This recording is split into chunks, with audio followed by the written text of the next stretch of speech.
Sometimes we think that Jesus was a really good guy who everybody loved and understood and followed. And when you read through the Gospels, you realize we're actually only right on one of those.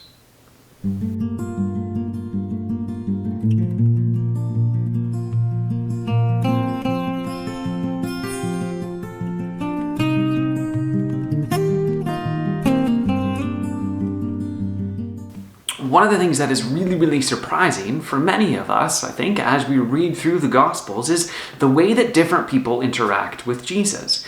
We have this cultural perception of Jesus as this really nice guy that everybody loved and followed. And in fact, a lot of people, even you if you're not Christian, sometimes think that Jesus was a great guy, he's a good teacher, and he's someone that's really good to follow. But there isn't really a whole lot of understanding about the ways in which he might have been edgy, or he challenges, or in fact, while he was alive, yes, a lot of people followed him, but he also caused a lot of controversy.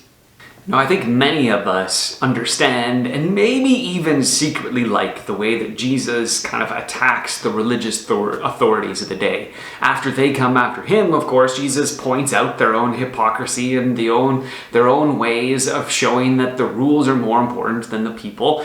And we talked about that last week. But it's also really interesting to see that even his family at one point thought that he was crazy.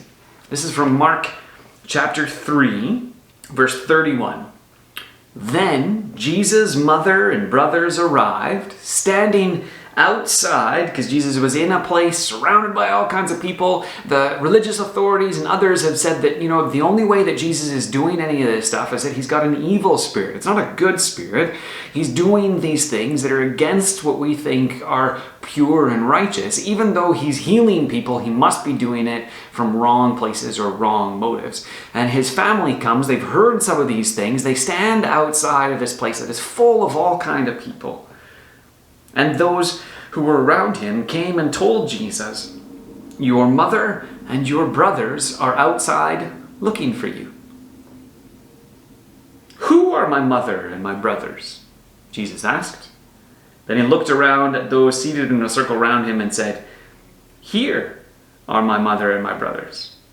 Whoever does God's will is my mother and brother and sister." Now, why did Mark say his family went to come and get him? Well, that comes from verse 20 and 21. Then Jesus entered a house, and again a crowd gathered, so that he and his disciples were not even able to eat. There's so much going on. People are cramming in, and they're keeping him so busy. And when his family heard about this, when Jesus' family heard about this, they went to take charge of him because they said, "He is out of his mind."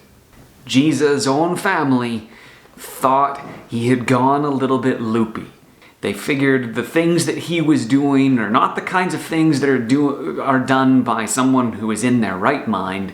So Jesus must be out of his mind.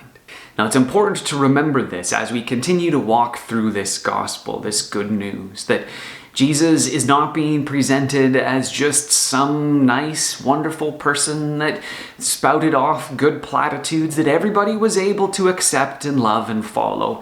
Jesus was the kind of person that made the kind of claims that his own family thought he needed to be taken back home.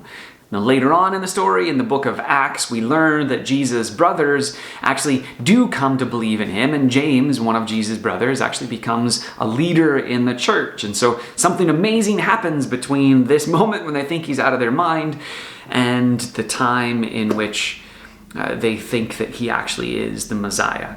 So what do you think? Why do you think Mark tells us that his family came to take him because they thought he was out of his mind? What is he telling us about who Jesus was and what he was doing?